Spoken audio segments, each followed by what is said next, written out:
دعوت کی تو میرے دل میں یہ خیال پیدا ہوا کیوں آج اس عنوان سے گفتگو نہ کی جائے۔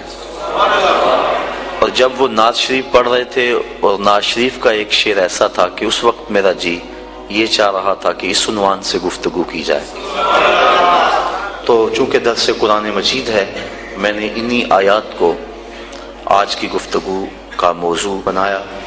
چند باتیں اس پہ گوش گزار کر کے اپنی گفتگو کو سمیٹ لوں گا۔ اللہ تعالیٰ میری زبان پہ کلمت الحق جاری فرمائے۔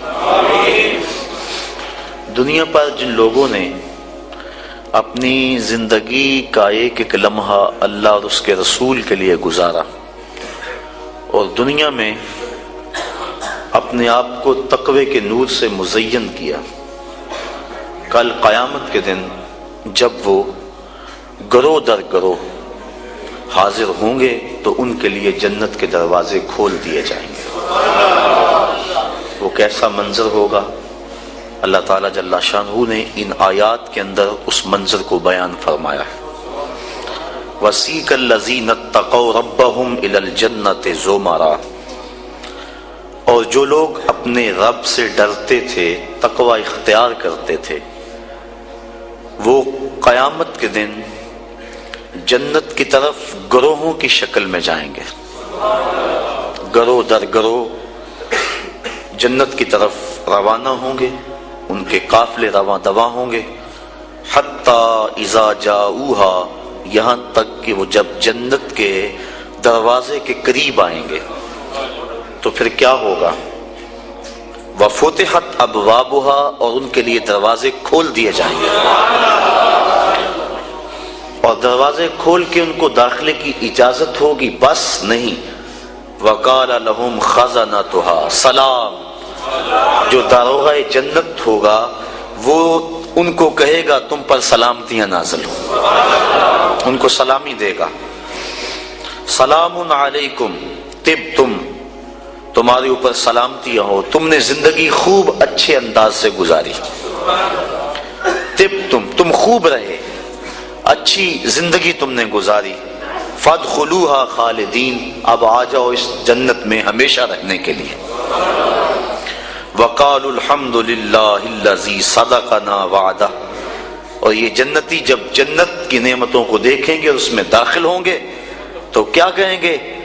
اللہ اکبر، کہیں گے سب خوبیاں اللہ کے لیے جس نے اپنا وعدہ پورا کر دکھایا، جس نے جو وعدہ دیا تھا وہ پورا کر دکھایا، وَأَوْرَثَنَا الْأَرْضَ، اور ہمیں اس زمین کا وارث بنایا، نَتَبَوَّأُ مِنَ الْجَنَّةِ، ہم جنت میں رہیں، حیث نشاء، جہاں ہم چاہیں، فَنِعْمَ أَجْرُ الْعَامِلِينَ، تو کیا ہی اچھا ثواب کام کرنے والوں کا ہے، عمل کرنے والوں کا کتنا اچھا ثواب ہے کہ اللہ کی رحمتیں ان کو نصیب ہوں گی۔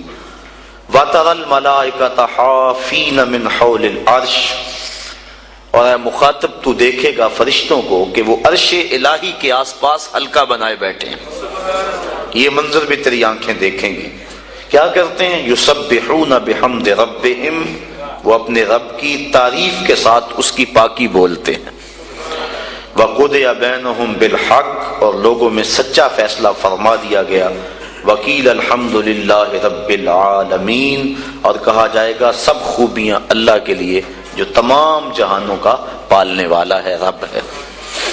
یہ تمام مضمون پر تو گفتگو ممکن نہیں اس تھوڑے وقت میں، دو ایک باتوں پہ گفتگو آپ کے گوش گزار کر کے اپنی معروضات کو، گفتگو کو سمیٹوں گا۔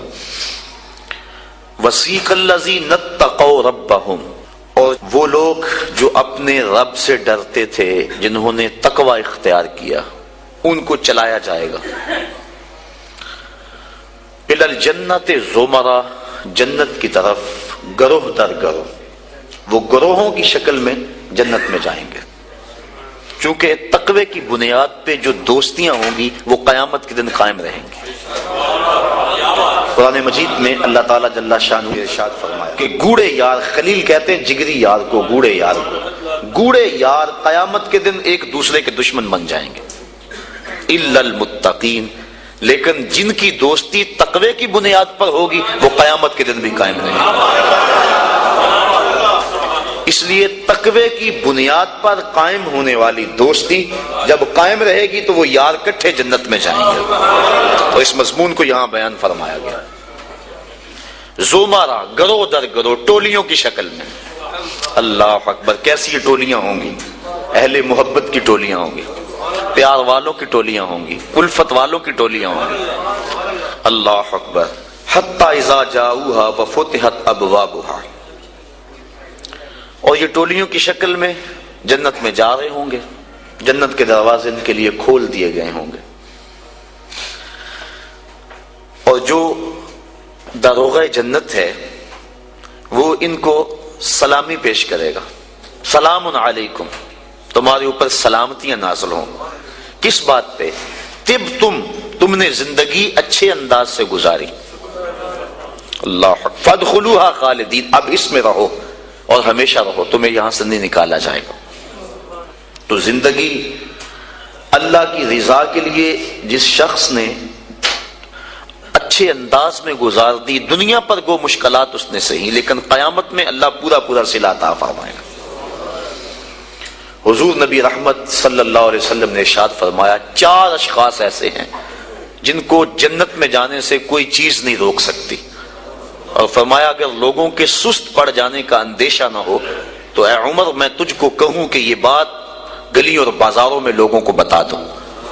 اور پھر حضور نے ان 4 اشخاص کا تذکرہ کیا. ایک وہ شخص جو والدین کے ساتھ حسن سلوک کرتا ہے. دوسرا وہ شخص جس کی اولاد زیادہ ہے، ذرائع آمدنی تھوڑے ہیں، لیکن وہ اپنی اولاد کے پیٹ میں لقمہ حرام نہیں جانے دیتا. جب ذرائع آمدنی زیادہ ہوں اور پھر حرام سے بچنا، یہ بھی بہت بڑی سعادت ہے. لیکن جب ذرائع آمدنی بھی تھوڑے ہوں اور اولاد بھی زیادہ ہو تو پھر حرام سے بچنا یہ بڑا مشکل اور آزمائش کا مرحلہ ہوتا ہے. تو جو اس موقع میں رزق حرام سے بچا، قیامت کے دن حضور کے فرمان کے مطابق جنت میں جانے سے اسے کوئی شے نہیں روک سکتی. اور ہم صحابہ کی زندگیاں دیکھتے ہیں، فجر کی نماز ہوتی ہے، ایک صحابی جلدی سے اٹھ کے چلے جاتے ہیں. ایک دن آقا کریم نے پوچھا کہ ابو درداء کیا بات ہے؟ تو حضرت ابو درداء نے عرض کی حضور آپ جانتے ہیں آج کل مدینے میں کھجوریں پکنے کا موسم ہے اور سحری کے وقت ٹھنڈی ہوائیں مدینے کی سرزمین کو سلام کرنے بھی آتی.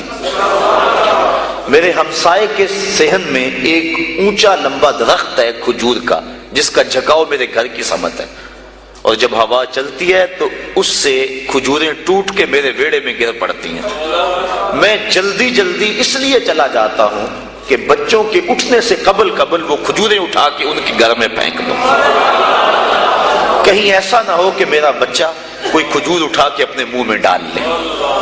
یہ صحابہ کا مزاج. اور ہماری سڑک سے گنے کی ٹرالی گزر کر تو دیکھیں، ہم بچے کو شاباش دیتے ہیں کہ بڑا دلیر نکلا ہے. جس کو آج آپ حوصلہ افزائی کر رہے ہیں کل بڑا ہو کے ڈاکو بنے گا، کل بڑا ہو کے راہزن اور لٹیرا بنے گا. اولاد کی تربیت کے باب میں یہ بات ہے کہ اگر وہ گناہ کا ارتکاب بچپن میں بھی کرتے ہیں تو ان کی وہاں حوصلہ شکنی کی جائے تاکہ ان کے دل میں گناہ سے نفرت پیدا ہو جائے.